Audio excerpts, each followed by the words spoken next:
while your day is winding down. They're just getting started. This is South Coast Tonight with Chris McCarthy and Marcus Farrow. They've got you covered on all the news of the day, from local issues to politics on both sides of the aisle.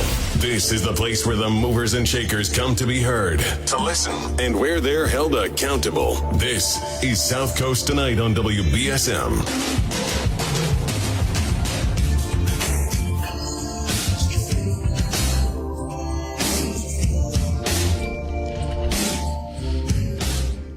Welcome back to South Coast Tonight. I'm Marcus Farrow. Chris will be back later in the week. I'm joined by Jared Valanzola, Republican Plymouth County Commissioner. We've covered a broad range of topics. Trump versus DeSantis. NIP bans. Charging for bags at Stop and Shop. Using Marxism to justify capitalism. Well, I think it's... I just think it's capitalism. I just think it's, like I said there. I said using environmentalism to justify profiteering off of people that are already in dire straits and are already spending a lot of money at the grocery store. But the American way. But yeah, exactly. So it's capitalism. There's money to be made. So, but we started a conversation on Title 42. Lifting the immigration policy, the Trump era immigration policy that could carry over into Biden for the first 2.5 years of his term. Yeah. That was basically a way for, and I think 2.8 million migrants were turned away under the Title 42 policy, under the guise of the COVID-19 pandemic to try to keep migrants out. And it's a hot topic because, again, it's local. There are 130, I think they said 130 migrants that are occupying the hotel and the business park over there in Taunton. And there were some that were brought to Kingston, Mass. Kingston, yep. New Bedford's taken in migrant families from like Afghanistan and other areas. And Ron DeSantis did a little bit of dabbled in some human trafficking and dropped off some immigrants in Edgartown last summer, which was like the biggest story in the country at the time. And so I invited Ron DeSantis on the program. Actually. Oh, did you? Yeah. How did that go? Didn't. I still see me here. I still see me here. Yeah, exactly. It didn't go. I mean, look, I've been trying to get Paul McCartney on mine, so just keep shooting your shots. Denny Lane came on Tim Weisberg's show. Yep. Actually, Denny Lane came on Weisberg's show. I mean, we get some pretty big guests here, but Ron DeSantis did not respond to my inquiry. When the phone didn't ring, you knew it was Ron DeSantis. Yeah, right. Yeah.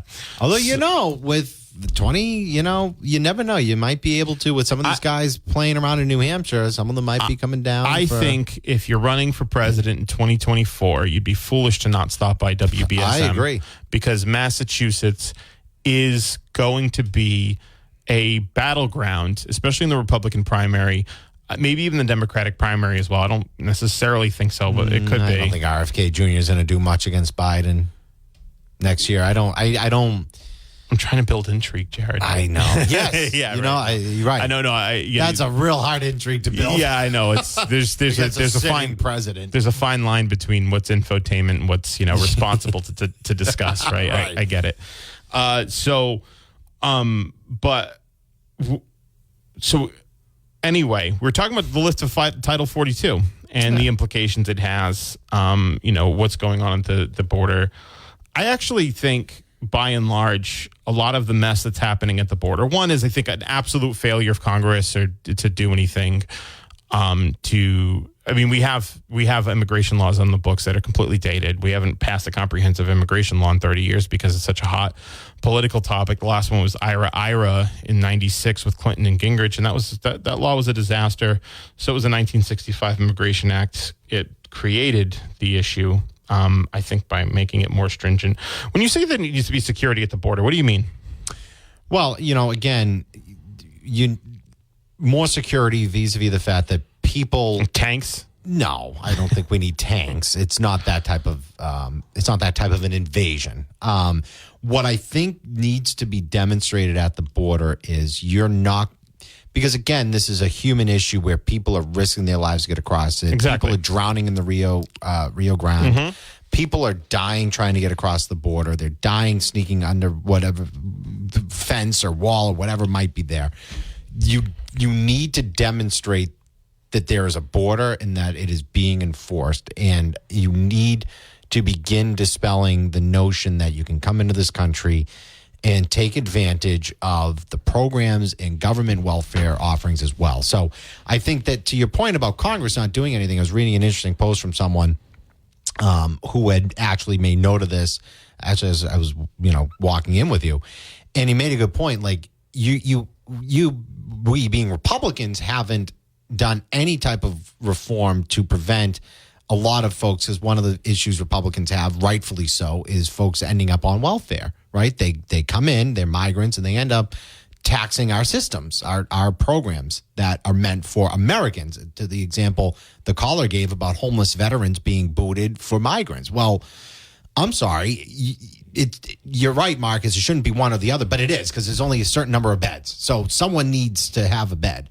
If I'm having the choice, it should be a homeless veteran that defended this country, not someone who came into this country through no legal means, right? So, I think what needs to be done is a reform of benefits. If the government is putting them in hotels, right? The government's doing that, right? Yes. Then it is authorized. It is legal by definition. The government is authorizing them to be here and in the hotel room. So they're not illegal immigrants. Well, they came here illegally. So you're a lawyer. Sure? So you can lawyer this far better than I ever could. Well, that's the thing. If I walk over the Canadian border, am I in Canada legally or illegally? If you walked over the border, I haven't familiarized myself with the immigration laws in Canada, so I can't say that to a certainty. I think you can. I can't. Love your lawyer in it. I think you can generally say I'm there illegally. I am not in that country. All right, I'll do it reverse. If I walk over the Mexican border, I pass through no customs. I walk over. I am for certain in Mexico illegally. Are you seeking asylum status? I may be, maybe I'm not. But the point is, if you are, then you're here legally. But because ports of entry, it doesn't matter if you enter under ports of entry if you're seeking a asylee or refugee status. I would argue that's enshrined in federal law. I would argue walking over a border, if I'm passing through customs seeking asylum, if I'm passing through a legal point of entry, that's different than passing over the international border. Well, the law plainly states people seeking asylee or refugee status can pass over through non-legal ports of entry. Right, but this gets back to by definition it's legal. But this gets back to what we were talking about at the top. What are you seeking asylum from?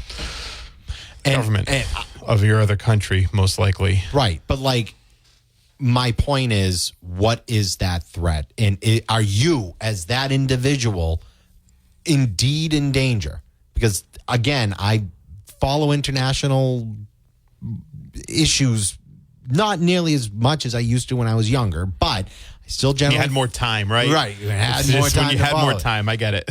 My broad understanding, though, is a lot of the conditions in the countries they're coming from haven't changed. Again, I use the example, but I'll use another country's example. They haven't changed, and it's really bad. They generally... Well, but again, are you leaving because you're in an unfortunate economic situation? And I think that's where most of them are coming from. They're coming from unfortunate economic situations, and they are coming to this country because they don't want to go through legal channels. I think there are nefarious actors who want to see the chaos at the southern border to undermine the stability of the United States. But aren't there? But you're talking about political and economic circumstances as if they're mutually exclusive when they're necessarily inclusive. Well, unfortunate economic situations are usually a direct result of policy. Actually, it is a direct result of policy. So right, but it's not the case that the government's all messed up, but that's just it doesn't mean the economics can be bad. I believe an asylum seeker is someone who is literally they're hiding in their present home because the government that they were opposing is coming down their street, rounding them up. Those are folks who we should give those folks asylum. But let's put it this way. When Joe Biden was elected president, I did not feel a need to seek asylum in Canada. Mm-hmm. I know, obviously, if a Republican wins, the Democrats, act as well. I'm moving to Canada. I did not feel because Biden won that I needed to leave this country because I felt personally under threat of arrest or detainment or whatever, right? I did not feel that then. But my point is, like, in these countries that I understand don't have the same systems or institutions that we do.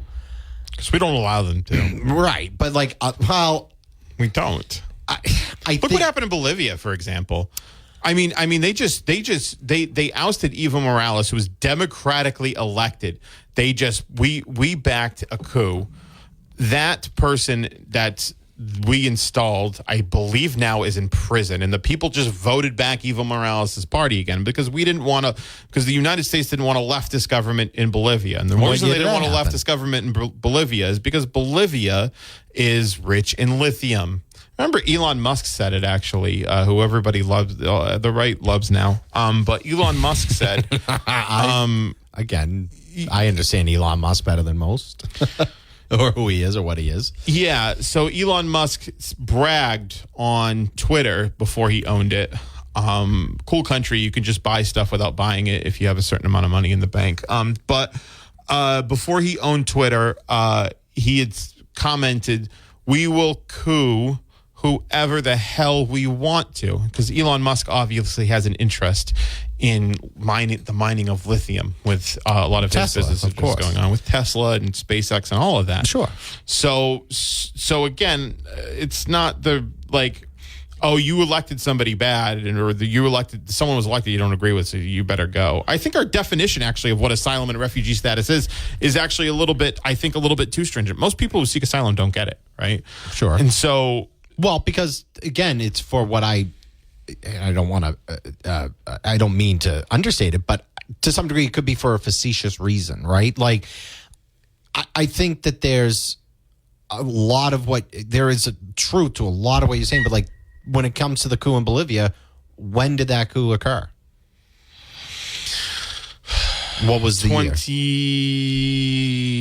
2018-ish, 2019 maybe, 20... And the CIA was a part of that coup, or the FBI. In fact, because they did it under the auspices of Evo Morales. It basically rigged the election. New York Times printed a story about it because the New York Times gets a lot of stories from the CIA, and the New York Times later quietly printed a retraction that, actually that story was a whole lot of crap. And so, and it gets funny how that works, right? But again, like, there's a lot of folks that, so to my,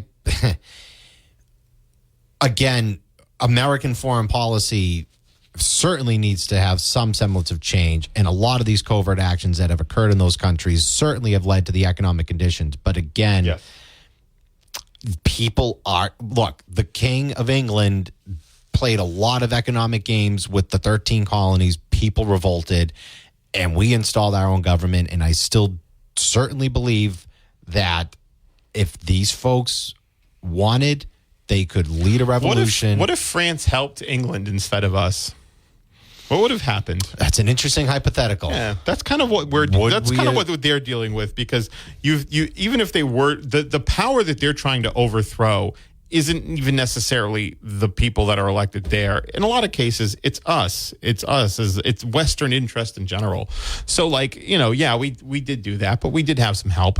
Imagine if we didn't have that help. Imagine if actually, in fact, England had that help. Would we have been as successful? I would venture to say no. And I would also venture to say, in terms of military technology, the playing field isn't quite as leveled as it used to be, as it was back in the late 18th century.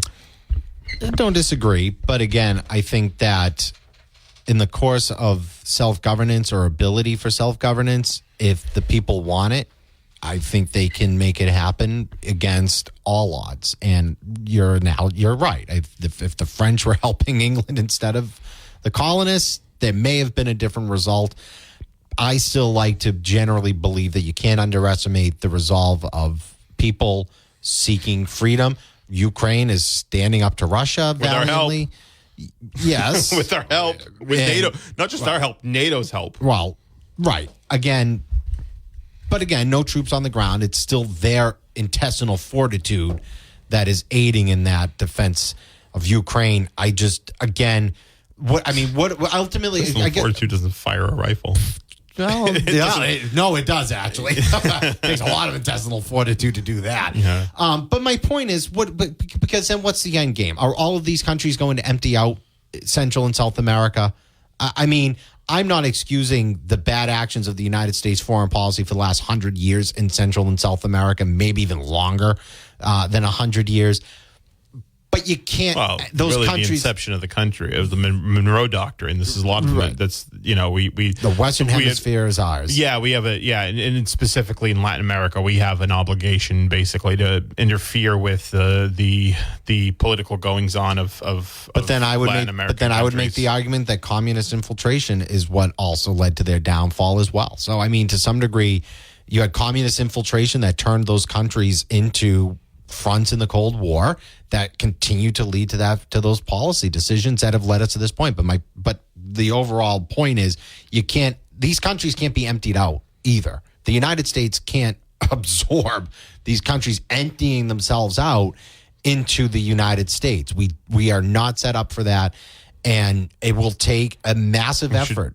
Probably stop doing what we're doing then. Well, to that end, we can agree on that, Marcus. Yeah. I am a dove when it comes to foreign policy, and a firm believer that, if Elon Musk needs lithium, then go buy it from an American company, or buy it from a company that imports it from Bolivia at a fair and equitable price, because that is legitimate capitalism, not the crony type capitalism that I don't necessarily like either. But again, the point is we can't undo what's been done either. So we need to find a way to create policy that addresses what needs to be done. And that is, and I've believed this for many years, end meddling in foreign nations. Certainly, we can attempt to build good relationships with these countries. And frankly, there are a lot of natural resources that we need that we could make an investment in those countries. But it should be an investment, and it shouldn't be turning these countries upside down, which, yes, and both parties, Republican and Democrat, have been very guilty of continuing that type of foreign policy in those nations that have led to this issue. Again, why I've said both sides need to come together and put their heads to creating policy that addresses this issue.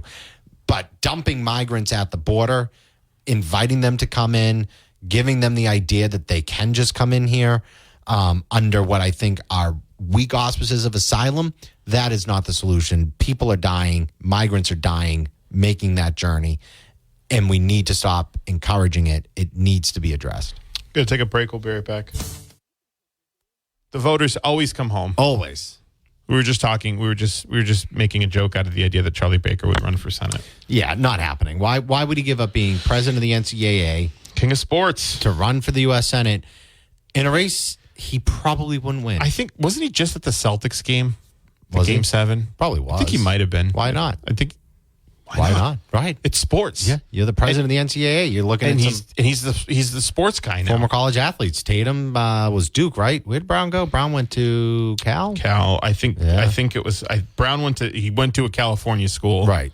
Tatum definitely went to Duke. Yeah, Tatum was definitely Duke. Man, that was great watching that game Transcendent yesterday. Performance. Part of it is, here's my thing, and you know what? It's fine. It's you expect these guys at Tatum's level to be perfect, right?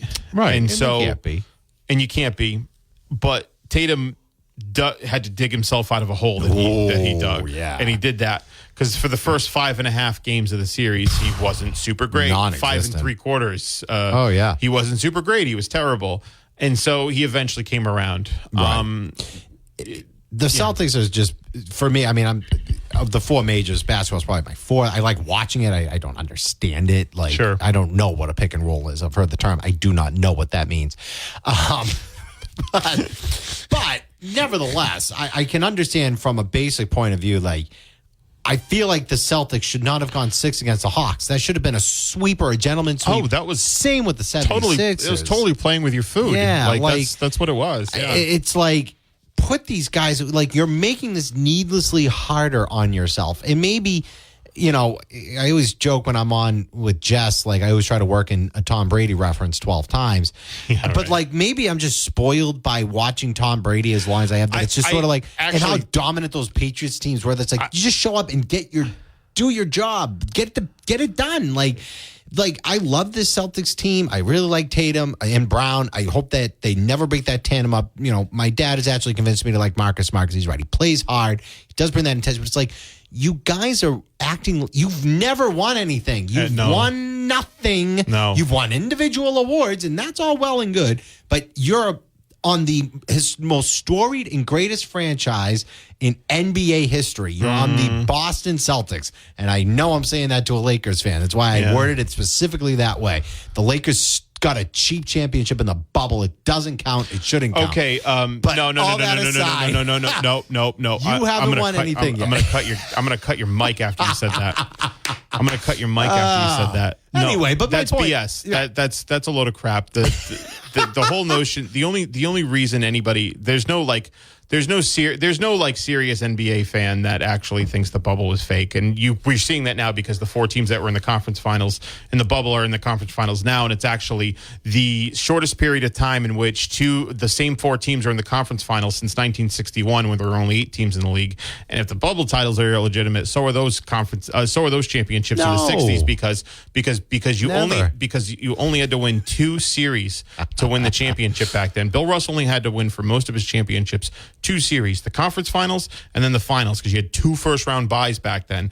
That is just, you think about a team like the Bucks. They would have probably made the finals this year if they were under those same strictures. So in terms of competition, and if we're gonna say, well, let's say championships are championships. If we're gonna say rings are cheaper, and let's take away rings like the Lakers fake ring. Let's take away the 10 Celtics fake rings that they won in the 60s. Who did the Celtics beat for most of those? The Lakers. Yeah, they did. They were the best. It was the most dominant run of the most dominant dynasty in the history of sports was the 60 Celtics. No doubt about it. You do realize if it's the Celtics that won the bubble championship, of course I would count that bubble championship. Yeah, that's what I'm saying. Everybody's just always looking for ways to delegitimize LeBron James and the Lakers because I just hate the Lakers. They're both lightning rods. I just hate the Lakers. A lot of people hate the Lakers. I hate LeBron. I've always hated LeBron well before. And you know what? And I shouldn't pick on LeBron because look, to some degree, I think a little bit of the Celtics are kind of having this issue too, where it's just this belief that you've accomplished something when and again, I think because I frame it from Tom Brady being my sports idol, he always will be. Nobody will ever top it. I shouldn't say that, but I don't think anybody's ever going to. But so that's what I come from. You haven't won anything. Yeah. The Celtics haven't won anything. You've won 1 championship since 1986. But this Celtics core have not won anything. Win. And for the love of God, go on that Golden State type run. Go to 2, 3, 4, 5 straight finals appearances. Win 2 or 3. Give you the separate because the Lakers are old. LeBron they can't call Kevin Durant like the Warriors did. That is true, but I don't think you necessarily need to in this NBA now. Gone are those sort of superstar constructed teams. There does seem to be a little bit more parity. Where again, you have the Lakers as a 7th seed and the Heat as an 8th seed. But go on that run. It's just frustrating me that they're not they're still, I say this, they're still young. Brown is 26, Tatum is 25. There's a lot of years left for these guys. There's to do a this running joke online. They've already been to a handful of conference finals. Now get over that hump. You got over that hump last year. Fine, you lost to a more experienced team in Golden State. You got to get through the Heat. Get through the Heat. Win that. There's no excuse that series should go more than 5 games. I believe that for all 3 of these series so far. Last night proved it, and you know what? Even the game 6 where they played a lot of defense. There's no team better of the 4 remaining. None are better than the Celtics. It would be inexcusable, and it's frustrating me because they act like they've won when they haven't won. Win, get there and win. And you know what? I would love to see I'm with you. We talked about it off air, Marcus. I would love a Celtics-Lakers finals. I'd love it. I love it. For the Celtics, Lakers, LeBron. For the tie-breaking 18th For the champion. tie-breaking, too, it would be perfect. Yeah. And we should wax them. Can't underestimate LeBron and Anthony Davis, so you certainly cannot do that. They haven't lost a series when healthy, so we'll see. That doesn't mean they won't. I always hate those things. So and so is undefeated when this blah blah blah. All right, this is a new year. Naturally, of course, they've never lost a series when this happened. Yeah, they haven't lost any series this year either, right? Yeah. It's like it's a new like. Right. I always hate those because it's not like LeBron and Anthony Davis never lost a series, so they never will, right? Like it does. It's not a reason to pick it. It's not a reason to pick them, right? Right. Exactly. But I do think. I don't know. We'll see. Denver's really good. They are. But again, of the four, Denver's really, really good. They are. But again, of the four, Denver has the best player too. So, but it's like Tatum that far off from Jokic. Might be the best player in the league. Yes, I would. I think Jokic is a better player than Tatum. Oh, I agree. He's a better player, but by how much? I mean, we're not talking considerably better. And I think the Celtics are still a better overall team. I mean, who is Denver's Jaylen Brown? Jamal Murray. Yeah, not as good as Jaylen Brown. He's not. No, I agree. So I mean, look, it's going to be interesting. I hate but I want the Lakers eliminated too. Like I want to be the one, but I don't want to risk it. Like there's nothing I would hate. I struggle more. with that too. There is nothing I would hate more than a Celtics Lakers final and the Lakers winning it. Mm-hmm. I would hate that. And I referenced it again before we came on, but there was a great column, and it's interesting that we segued here. The greatest rivalries. I mean, the Patriots didn't really have a rivalry. I mean, back when this column was written, it was in the Boston Globe. I think they said it was the Indianapolis Colts. That was when obviously a Brady and Manning. But like of the big three, really, Celtics, Lakers, Bruins, Canadiens, Red Sox, Yankees. The argument can be made Celtics, Lakers is the best of those three because it's always been for a championship. Yeah, and it was born out of they're competing in a championship. It wasn't like a. Red Sox Yankees is regional. It's regional and division, right? Yeah, exactly. Red Sox Yankees is regional and division. Bruins Canadiens, same thing. Yeah, same thing. So. Although I haven't looked this up, I'm pretty certain though at some point in the original six era, the Bruins Canadiens had to have played for the Stanley Cup. Yeah, maybe. Against each other. I'm just not sure if it happened, but that will never happen again. Although one of my disappointments back to the bubble, the hockey bubble, that could have happened. The way the hockey, that's why the bubble NHL was an accomplishment because they were the only ones that got it right. I'm just telling you, the NBA, the NHL, the NBA were the only ones that got it right during that era. Well, the NHL did too. We lost sports and we didn't. True, but the NHL, you could have had a Bruins Canadiens final because I think the Canadiens went to the finals. I forget Stanley Cup finals. You could have had that. That would have been a interesting throwback as well. I mean. Yeah, sports are it's changed, and I just like teasing again. If the Celtics won the bubble ring, you bet your bottom dollar we're raising that banner. Murray's questionable for tomorrow. Oh, please! It's almost like the script. They got the script. Celtics Lakers. The script thing's always really funny to me. June 1st is when the finals start. If you have me on again in a month, we'll see. We could be in a Celtics Lakers final though. June 1st is the first. Oh my God! That will be the NBA side of the NBA Finals. Forget how grueling it is to watch. It is hard to watch the playoffs. It is. The hockey and basketball is a slog. It's a slog. That's why the NFL. Honestly, that's why the NFL is what it is because it's all very. Everything is like It's an 18-week event. Right. And then carry that out another 3-4 weeks. 4 right? weeks. Yeah, it's another 4 weeks. Not 2.5 months. Right. It's not 2.5 months for the playoffs. It's like it's always an event like on Sunday. It's not like, well, you get Sunday, then Tuesday, and it's every other day until it's on Wednesday. It's hard to track. I will say baseball.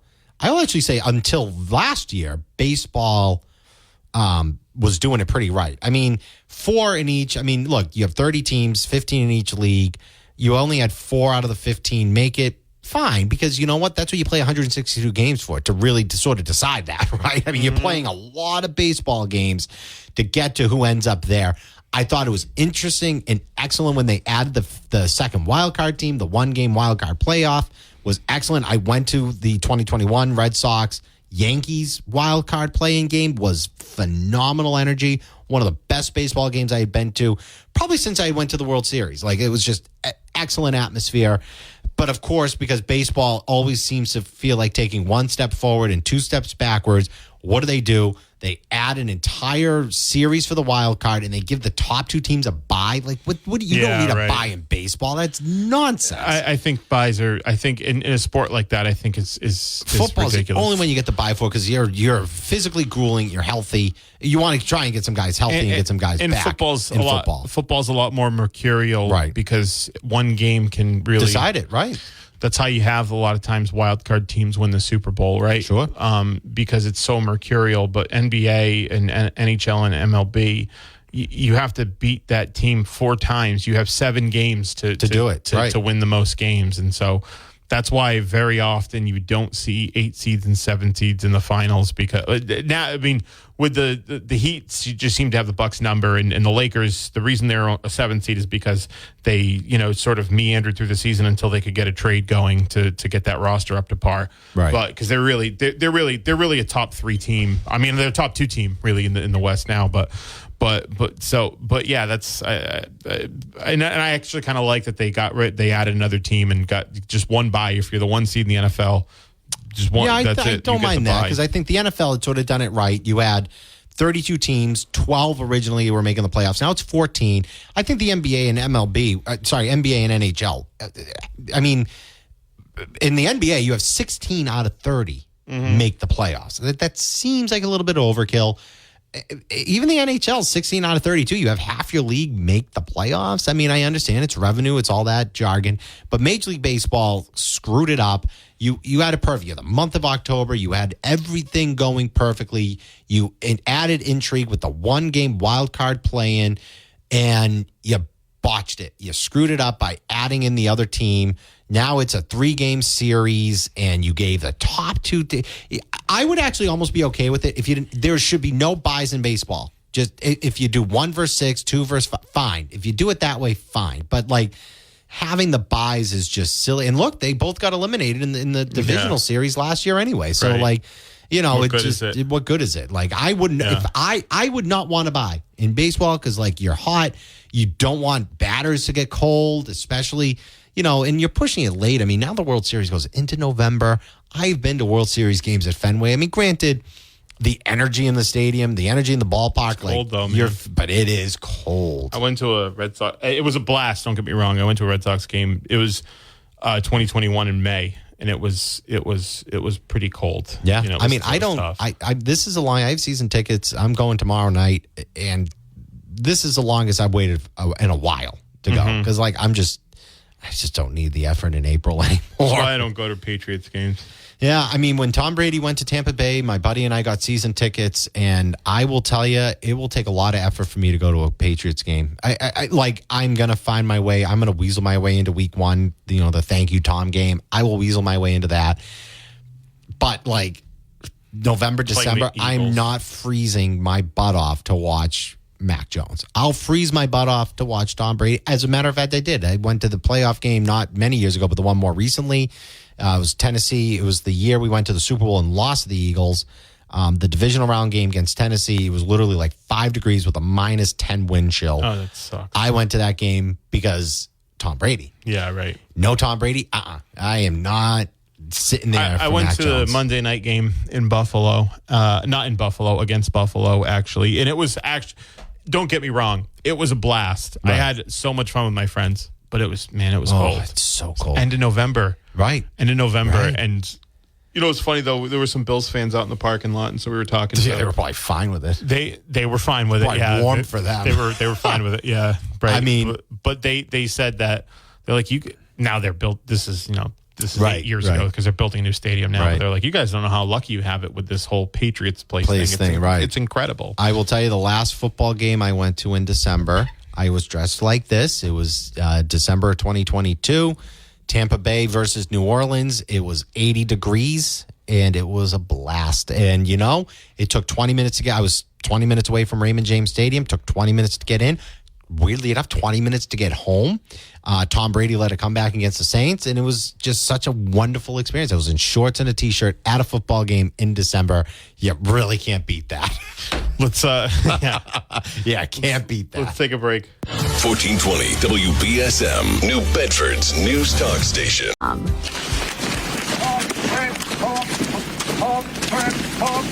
Get hot! As a veteran of the United States military, I can finally get the opportunity to enjoy special events, like a date with my wife, or going out together with my family and friends, things that we couldn't afford, thanks to Vectix. Every empty seat at a concert, a game, motorsports, or a play is a missed opportunity to say thanks to a veteran and service member. We can help. We can give our veterans a special event where they too can create their own cherished memories. Find out how by visiting www.vettix.org.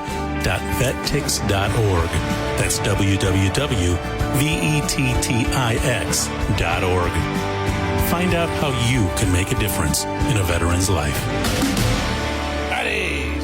When I deployed, I didn't realize that even the air I was breathing was dangerous. Since coming home, I've watched friends get sick and struggle to get the support they deserve. But now, that's finally changing.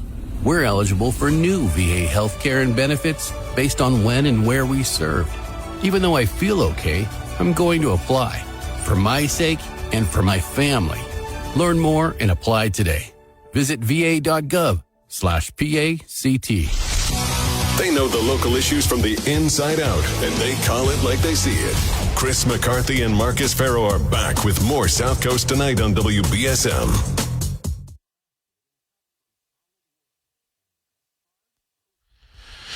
Hey, welcome back to the show. I'm Marcus. Jared. I'm joined by Jared Valanzola, Republican County Commissioner. Taking your calls at 508-996-0500 if you want to chime into the conversation. Open topics. We've just been, the last hour, we've just been kind of talking about different stuff. Any good TV shows? We talked about Secession, right? I don't know if we did on the I don't know if we did on the air. We can't, listen, I don't want to talk about it too much. Well, because it just aired last night. Yeah, I don't want to be a spoiler. I just want to remark about how it's really sticking the landing in its last season. And part of it is, I think, a lot of TV shows, that especially hit TV shows, they go on too long and they jump the shark. And Secession always did seem like a show that had a short shelf life. Right. They could have expanded it, but they wanted to make it concise and impactful, and I think they really did that. Oh, they're nailing it. It's one of the best shows I've ever watched. I don't know if I can put it ahead of The Sopranos because I think it's just going to be shorter, and The Sopranos hit all the notes. You just can't put anything above The Sopranos. No, I mean, I don't think I ever could. Even like ethnically being Italian, I don't think I ever could. A lot of here's the thing. Like, it's one of those things. Like, a lot of people will never be convinced. Pat Mahomes could win six Super Bowls, and there's just going to be, or 7 or whatever, and people are just there's going to be people that are always going to say Tom Brady's the greatest of all time. Right. So you're going to I think the same thing with Sopranos. I might be able to objectively say if Mahomes wins a bunch of Super Bowls and breaks Brady's passing records, I would potentially be able to concede that he passes Brady, but he has to do that. It irks me that people want to have that conversation now. It's he only has 2 Super Bowls. Let's get 3, 4, 5. Let's, we can start that conversation. I think we can. Here's the thing. 5. We're always talking about a lot of times championships are circumstantial too. Yeah. Is Ben Roethlisberger as good as Pat Mahomes is? No, Pat Mahomes is much better than Ben Roethlisberger. Same number of Super Bowls, right? Yeah. But the thing is that I think that we can all pretty much agree that Pat Mahomes is the most talented quarterback that's ever played. Yeah. I mean, he has all the physical and mental intangibles for sure. Yeah. I mean, look, if he and his team can do what Brady did for 23 years, I'll concede it. If Because it's all about numbers. Like I said earlier with Social Security, it's just math as far as I'm concerned. At this point, it's just numbers.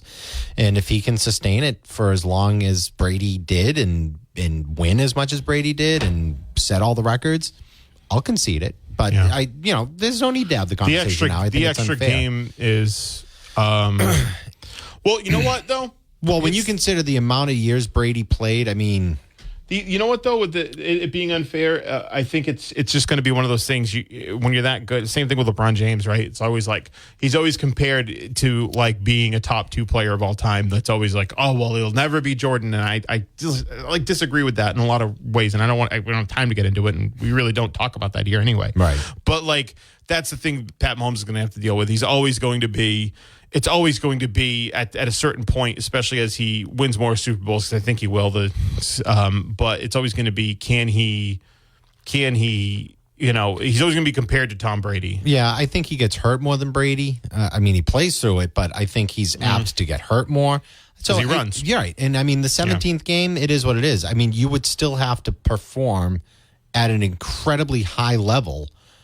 I mean, so what? So Brady, so you have one extra game, which means it would take 16 years for that to amount to being an extra season that Brady didn't have, right? Yeah, right. Following the math there. Yeah. So like math on the air, there's nothing better, right?